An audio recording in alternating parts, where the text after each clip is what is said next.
Welcome to today's Seidokan Saturday. So we're continuing today. I apologize for flickering lights. Sometimes my LEDs do that, I don't know.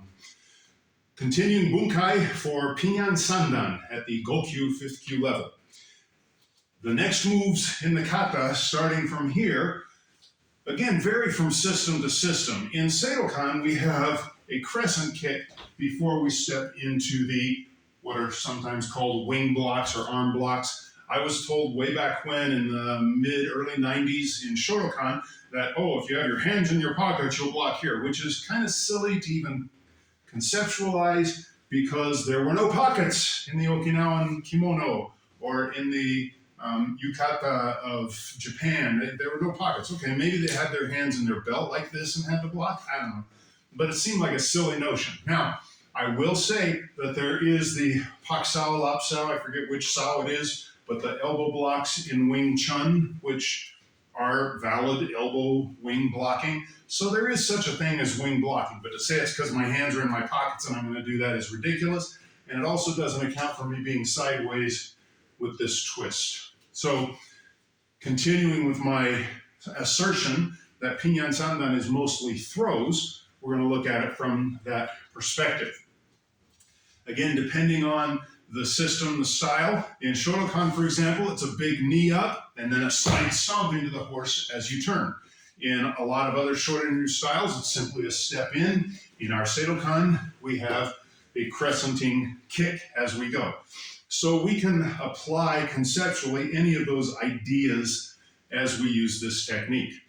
I recall years ago, and I may have said this in one of my early on videos in Understanding Bunkai, when my boys were just little, and so it's got to have been over 20 plus years ago minimum, that they were in a little wrestling camp clinic and they were being taught the head and arm throw, the tsurigoshi of judo. And they weren't getting the concept up. They were just trying to pull with their arm. And so the coach, who'd never taken a karate class or seen a karate dojo in his life, said, okay, I want everybody to line up and stand sideways and put your hands on your hips. So to make this throw happen, I just want you to wind and turn your hips as hard as you can. Wind and turn. Wind and turn. And he had him practice that. Looked very familiar. He didn't know from karate, but he was teaching what was called the cowboy or the head and arm throw in American wrestling by using that paradigm of the hip twist. So just more conceptual evidence. There's a current sumo wrestler named, I think it's Midori Fuji who does this, if I may, Max, who in this sumo wrestling gets around his opponent's arm like this and throws them using this motion. It's a very effective throw. Then he also does kata skashi, which instead of coming over, he comes under the arm and makes the throw this way. Same concept, same motion. So the idea of twisting, depending on where I grab, if he's grabbed me here, I counter grab and I come in. Now in judo, let me turn this back to you here. In judo, if I'm around the head and come together, that's tsurigoshi. If I put my hand on his back and come around, that's hanegoshi. If I put my hand lower on his waist, that's haraigoshi. If I grab the back, okay, and then we have under the arm to throw, and under the arm around the waist. And so every little hand position, whether it's here, or here, or here, or here, or under the arm here, or here, or here, it's still all coming goshi or koshi to use the throw. So that's the essence of how we're going to finalize the technique. Now, it doesn't have to be that way. I can use, and at the omote, or the very obvious level, which is usually how we teach a kata so that a student, a practitioner, a karateka, will get a basic understanding of the movement. So we'll just use, it is what it looks like. That's the omote. You see it, that's it. This is a punch, that's an elbow. Okay, so the first attack here, he's going to do a right front kick. Just come to an on guard. He's going to do a right front kick, and then he's going to follow through with a left cross, or yakusuki for our purposes.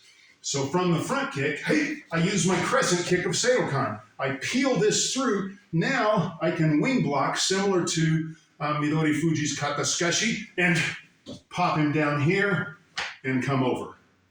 That's pretty much an it is what it looks like application. Okay, again, same thing. Hey, kick block, take him out of it, wing to the kidney, or gallbladder 21 again, bam, for the knockout. Rather than necessarily do it that way, after I've grabbed and come across, instead of just winging him, that's where I'm going to come in and apply the hana, harai, tsuri, goshi, whichever goshi throw of judo you want to, depending on where I put my grip. So basically we can use pretty much any attack for this. If he threw just a straight punch coming in, oitsuki, hey, boom, coming in, and again I would overturn. The only reason I don't typically do that one right off the bat is because that turn happens later in the kata already, and I don't want to throw my cards out before we get to that point. So the omote, the basic again, kick punch, hey, 1, 2. But from here, what I will do is after I come in here, I can either step here or step across. I get under his armpit, and there's the follow back fist that happens in the kata. Okay? So the only reason I'm even having him kick is learning to block kicks with legs, with the cross stomp or the cross kick, the kick check that we learn in Seisan Kata and in Anaku. In Pinan Sandan, we learn a kick check with the crescent. Hey, kick check. Okay, that can be a very, if I get right above his kneecap as that's coming in, we can do some fun things there. If he does front kick and tries to punch with the same hand, now it's going to be hard for him to do that, to punch with the same hand, simply because I'm going to knock his leg this way. But if he doesn't kick and he just steps and punches, hey, I can essentially go here, now do the kick to set up his imbalance, stepping either here or here. If I step in between his legs, I just rotate into the throw. If I step across his legs, I just twist my body into the throw. I still have this hand that I've held on to, smack. How many of those are you going to take? One's good. So that's the concept, and I'm not going to dictate outside of the omote, the first one, it is what it looks like. All of the other throw options are going to be right and left in the kata as they're shown, from the right side and the left side. So we have all of these throws are alternatives for you to practice and work on. So once again, if we went from, for example, kumikata here, open, step through, turn. Here, here, here. Same concept if he punches and we're in fighting, boom, right? Now I can come under his arm here, kata skashi.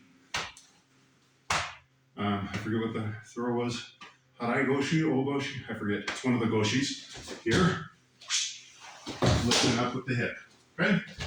Those are your essential throw options. I don't even have to show the left side. It's exactly the same.